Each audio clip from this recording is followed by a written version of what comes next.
Otep à tous, bien-aimés frères et sœurs. J'aimerais vous partager avec vous une déclaration tapageuse, monstrueuse d'une sœur, d'une femme noire, la 66e secrétaire d'État américain, donc la 66e ministre des Affaires étrangères des États-Unis d'Amérique, au nom de Condoleezza Rice. C'est incroyable. Je suis arrivé, quand j'ai écouté cette déclaration, j'ai eu la chair de poule. Et je suis arrivé à la conclusion selon laquelle, je ne sais pas si vous allez partager cette idée, quand ces gens-là choisissent un ou une noire pour travailler avec eux, c'est que c'est un monstre. C'est qu'on en a fait, c'est-à-dire qu'une machine de guerre, de violence, de destruction, c'est incroyable. Madame Rice vous dit que les États-Unis, c'est-à-dire que pour elle, le prochain président américain, quel qu'il soit, que ce soit Donald Trump ou que ce soit Kamala Harris, donc en janvier prochain, ce qui va prendre le pouvoir, il doit savoir une chose, qu'il n'a pas le choix. C'est-à-dire que ça ne se discute pas, il n'a pas le choix que de s'ingérer dans les affaires internes d'un État souverain, des États souverains. Je signale au passage que Condoleezza Rice ne soutient pas Donald Trump, elle soutient Kamala Harris. Hein? Elle est républicaine. Elle n'est pas neutre, mais elle soutient Kamala Harris. Donc, là, elle vient avec une déclaration que j'ai trouvée ridicule pour une femme de son état, de son niveau. Elle est docteure en sciences politiques. Elle a été brillante à l'école. Elle te parle couramment le russe, l'anglais et autres. Elle dit que les États-Unis doivent s'ingérer. En tant que grande puissance, ils ne peuvent pas ne pas s'ingérer dans les affaires du monde. Ne peuvent pas ne pas contrôler le monde. Oui. En tant que grande puissance, donc, elle pense que les États-Unis ont le droit de violer la charte de l'Organisation des Nations Unies. Aïe, j'y reviens. C'est ça ce qui apparaît visiblement. Nous avons, en tant que grande puissance, nous avons le droit de violer la charte de l'Organisation des Nations Unies. Parce qu'une grande puissance, we don't mind only our own business. On ne doit pas s'occuper que de nos affaires. On doit s'occuper des affaires des autres. Là, jusque-là, bon, même si on doit s'occuper des affaires des autres, très bien, on doit s'ingérer, c'est bien. Ok, on accepte là, on suppose, acceptons ça. Mais comment s'ingérer dans les affaires des autres? Par la force. Parce qu'elle dit, ça doit se faire en renforçant notre industrie de défense, c'est-à-dire militaire. Et oui, ça doit se faire en renforçant, en fabriquant plus des armes. Si vous fabriquez les armes, c'est pour faire quoi? C'est pour faire les guerres. Donc, en faisant la guerre partout. Avec nos alliés. Mais elle prend quand même une petite partie de la thèse de Donald Trump. Elle dit, c'est vrai que les alliés ne doivent pas attendre que nous, on puisse payer pour eux tout le temps. Non. Ils doivent faire plus, ils doivent investir encore plus, ils doivent donner plus d'argent. Et elle constate que de plus en plus, les alliés sont en train de s'investir, de prendre leurs responsabilités. Donc, vous voyez, la première des choses, ingérence. Deuxième des choses, l'usage de la force. Les deux choses qui apparaissent. Maintenant, elle amène là où, vous comprenez maintenant, là où elle veut partir. Elle dit, est-ce que vous voulez que la Chine et la Russie puissent contrôler le monde, puisse, elle a utilisé le mot shake, to shake, donc changer, hein, bouger, en fait, politiquement parlant, c'est contrôler le monde. Donc, les États-Unis doivent contrôler le monde. Les États-Unis doivent être à la tête des relations internationales. C'est ce que Mme Condoleezza Rice vous dit. Que les États-Unis doivent être à la tête des relations internationales. Alors, elle dit, la question ne se pose même plus. Hein, s'il faut le faire ou non, parce qu'on ne peut pas laisser la place à la Russie et à la Chine. Ce que Mme Condoleezza Rice, donc voyez là, un troisième élément, les États-Unis et leurs alliés sont en concurrence avec la Russie et la Chine. Ça fait 3 éléments. Mme Condoleezza Rice, elle dit qu'elle rassure les Américains et les alliés. Mais c'est clair qu'on va nous mener la guerre. Ah oui, elle sait, hein, elle sait. Elle sait que les gens vont se révolter. Les gens ne seront pas contents de se laisser dominer par les États-Unis. Elle le sait. Et elle le dit. Elle dit, we going to have to oppose agression. Donc, nous allons être agressés pour ça. Parce que nous voulons contrôler le monde. On va être agressés. On aura l'opposition. On aura des adversaires en face de nous. Mais j'ai la solution. Madame Condoleezza Rice dit, j'ai la solution. Ah bon? Mais, question, laquelle? Elle dit la solution. Nous allons lancer, nous allons présenter, envoyer des messages dissuasifs. Vous savez ce que ça veut dire, message dissuasif? Dans le cas précis, c'est l'utilisation du nuque. Le nuque, là, c'est ça, le message dissuasif. Donc, nous allons utiliser notre force pour dissuader les autres. Nous allons utiliser notre arme nuque pour dissuader les autres. C'est ça que Mme Condoleezza, elle a... C'est-à-dire que, vous savez, la politique, c'est ça, justement. C'est que ces gens-là, en une phrase, ils peuvent vous dire tout.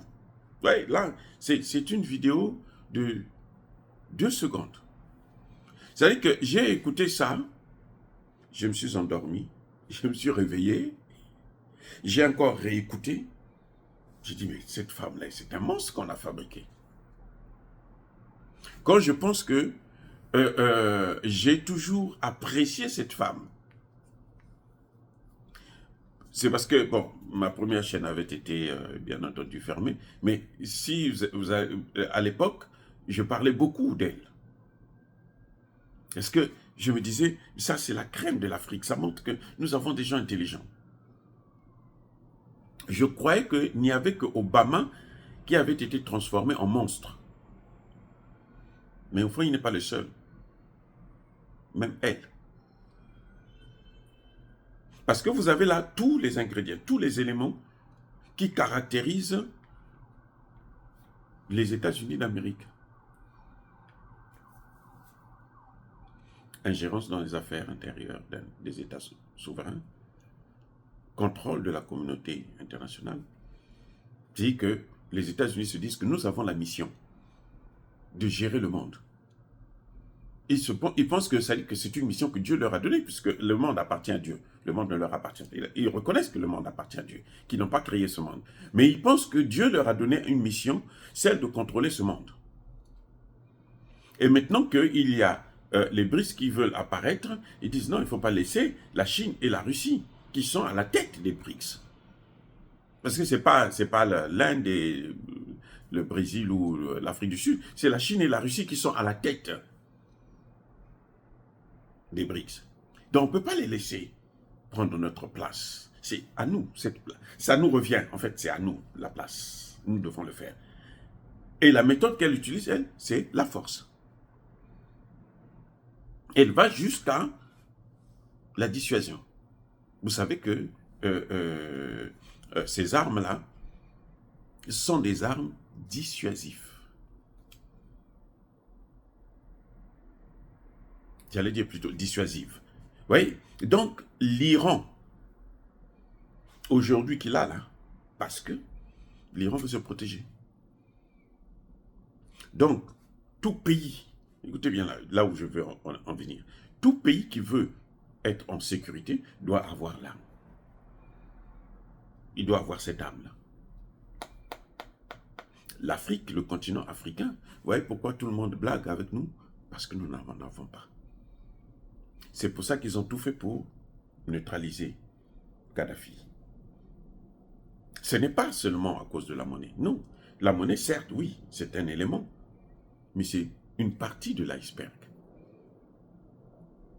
Il y a aussi le fait que Kadhafi voulait se doter d'une arme nucléaire. Ils ont tout fait pour détruire cette arme-là. Et pour faire en sorte qu'il ne puisse plus jamais y penser, il faut carrément le neutraliser. Et c'est ce qu'ils ont fait. Il faut détruire le pays, l'économie du pays. Parce que la Libye avait une économie meilleure que celle des États-Unis. On n'en parlait pas, mais les Libyens vivaient mieux qu'aux États-Unis, puisqu'en Libye, il n'y avait pas de pauvres. Il n'y avait pas de pauvres.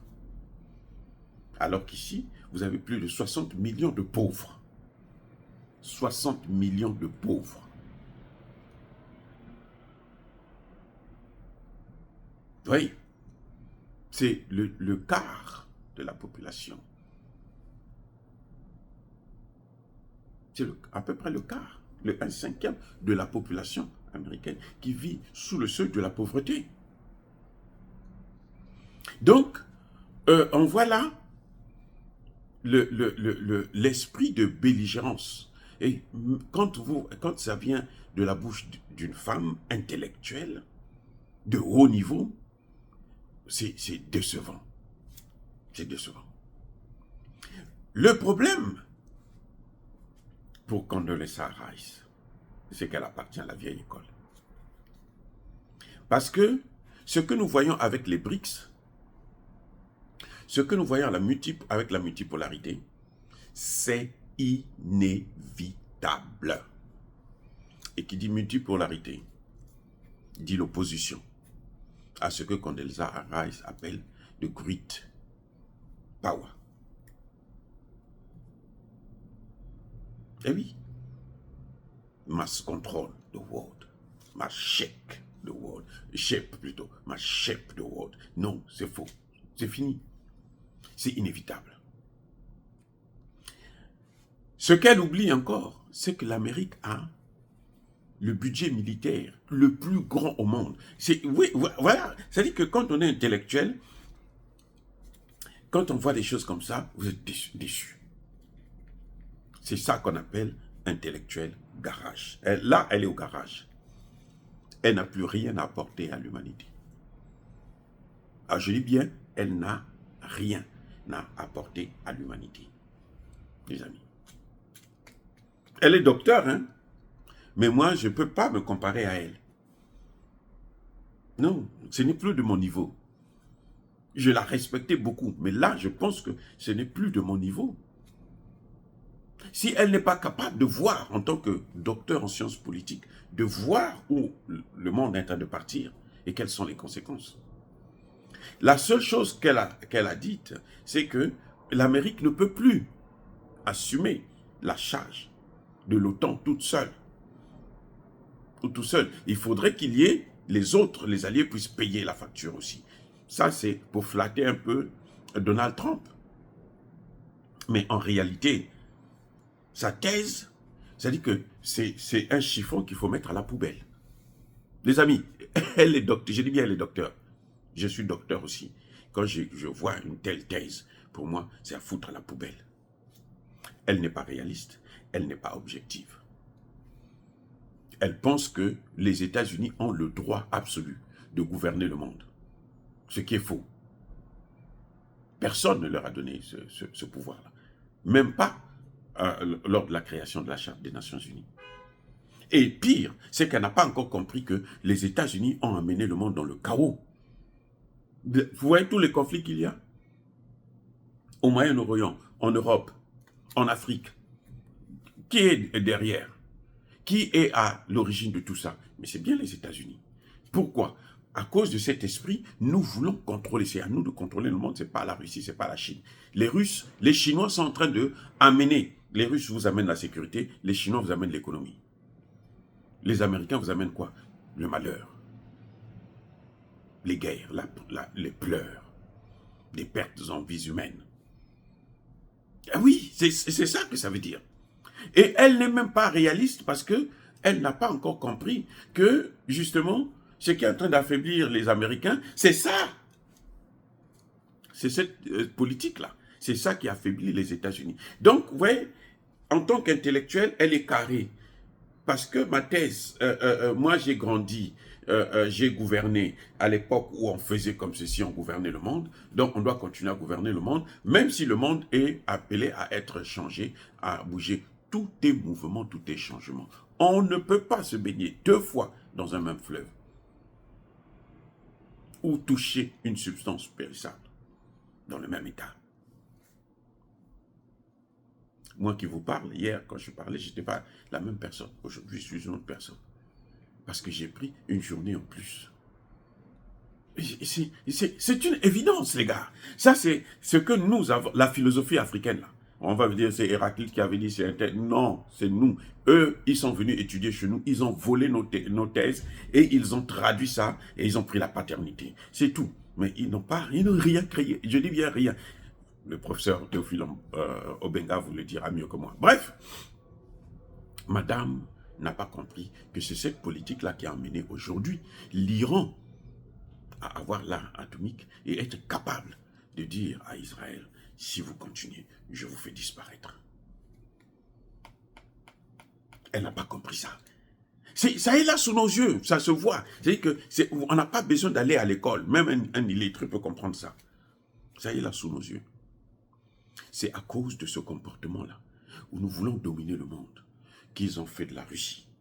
Ils ont relancé l'économie russe. Ils ont fait de la Russie la 4e puissance économique du monde et la 1re puissance militaire au monde. La Russie, dans le domaine d'innovation militaire, elle a dépassé énormément les États-Unis, jusqu'à preuve de contraire. Les États-Unis ont près de 860 000 milliards. Non, plutôt 860 milliards. 860 000 milliards de dollars pour le budget militaire. La Russie a à peine 50 ou 60.